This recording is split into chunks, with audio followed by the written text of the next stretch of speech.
Hello, it is so good to see you. In this video, I am going to be going over some of my purple belt moves. So these are the moves that I needed to figure out in order to test, because next up is a brown belt for me. I'm currently at purple. So these are some moves. I love combining techniques that the defense movement to one sets you up to do the other. So this is what we're going to get into today. And sorry there was no video last week. My mom came and visited me for her birthday. So we went out, we had some fun. I'll insert some of the footage from last weekend. I do have a pro boxing fight coming up. This is going to be my first ever boxing fight, and it's going to be a pro fight. So, you know, I just hear the elbow crack. Yeah. So this is exciting. I'm so excited. I'm just very excited. All right, so let's get into these jiu-jitsu moves. This first takedown combination is a combination of running the pipe to stepping off the leg, inserting the arm, and going in the opposite direction. So here, running the pipe, takedown, it doesn't work. Get your arm in, step off the pipe, and go in the opposite direction. So arm in, back arm goes inside, right arm to leg, and that is the first takedown combination. The reason why this is so great is because when you're running the pipe and you're going in that first direction, sometimes it doesn't work. And sometimes they know you're going in that direction, so they're defending it by like leaning and hopping. So if you can suddenly change the direction, that really improves the statistical effectiveness of your takedown. It's purple belt stuff. Use their defense against them. That's what we like to do. This is the underhook knee tap to armbar. All right, so we have the underhook here, and then this is going to do the throw by action combined with the knee tap for the takedown. So here, and then while the arm is up, it's basically like a spinning armbar. So step over to armbar. You have the underhook. This is even a takedown, just the throw by with the arm, but then combined with the knee tap. And you still have the arm. So then step over, hook, just like a throw by, combined with the knee tap for the takedown. This is America. Don't get you sleeping on. Don't get you sleeping on. This is America.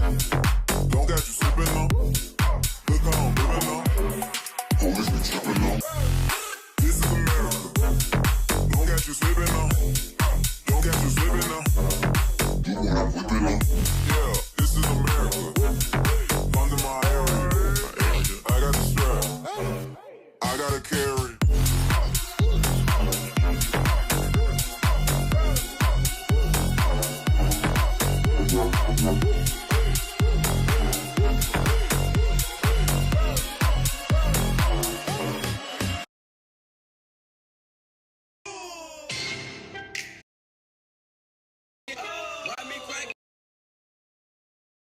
Third move is an anaconda. From this front headlock, you get basically like an arm in, rear naked choke grip, and then you roll to the side of the locked arm. The reason why I love this is because it's kind of unexpected. Usually from front turtle, people are looking to, you know, get the back or maybe get a crucifix or go to the side turtle from the front turtle.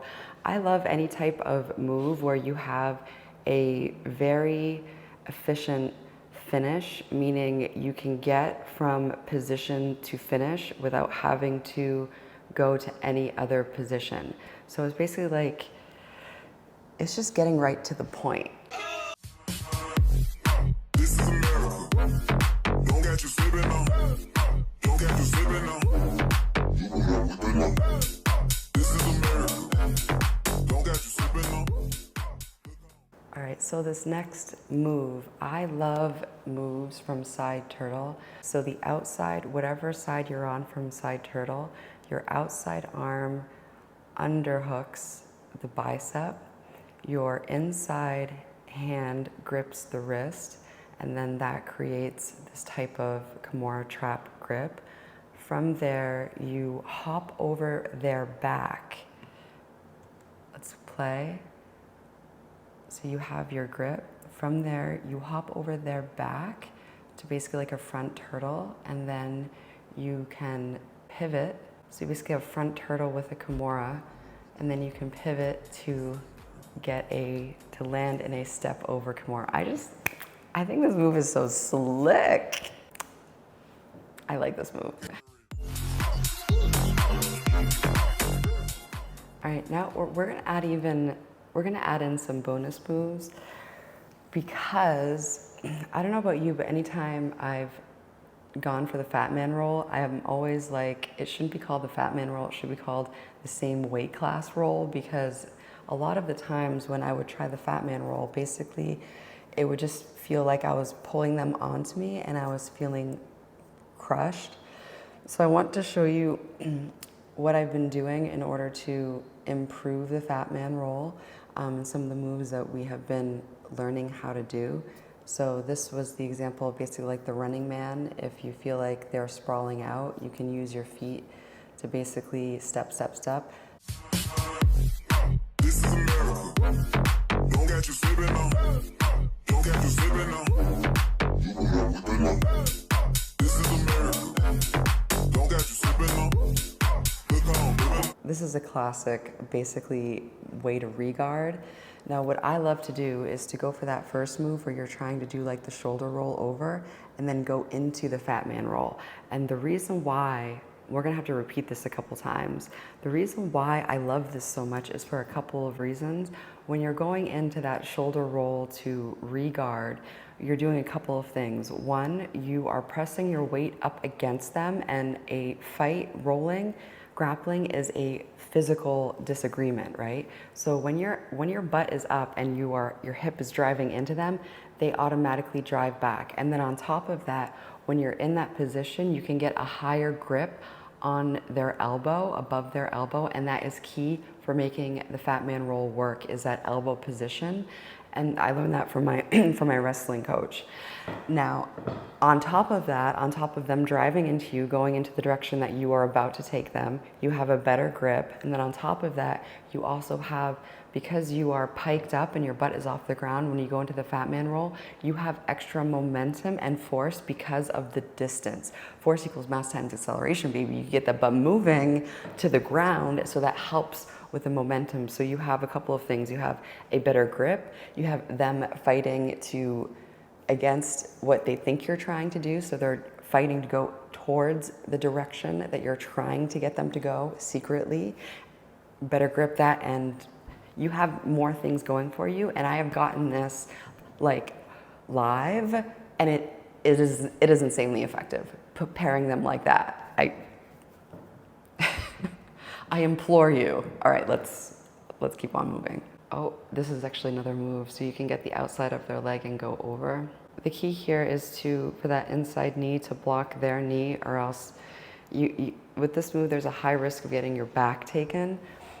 So you wanna make sure my inside knee right now, which is my right knee, needs to be behind her left knee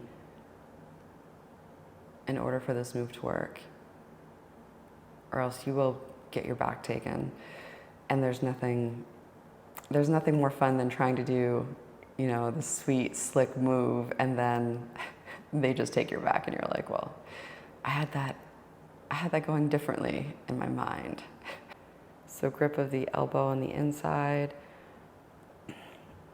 Get your forearm wrapped around their legs. And another thing that I've been playing with too is if they have a cross face on you from side turtle, like instead of her having the seatbelt, if she has a cross face, this is also another way that you can grab their elbow, their inside elbow, to set this up.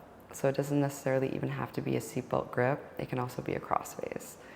All right, so that is the end of this week's video. I'm so happy to see you again. I missed you last week, but I figured, you know, my mom was traveled down to visit me, and like if I'm like, oh, I'm sorry, I have to spend, you know, like 5 hours working while you're here. That's like, I don't know. I just, you know, it's my mom, so I have to spend time with her. So we had such a great visit. I love you, Mom. All right, until next time, keep training. You're doing great, and I love you. All right, till next time, bye. This is America. Don't get you slipping now.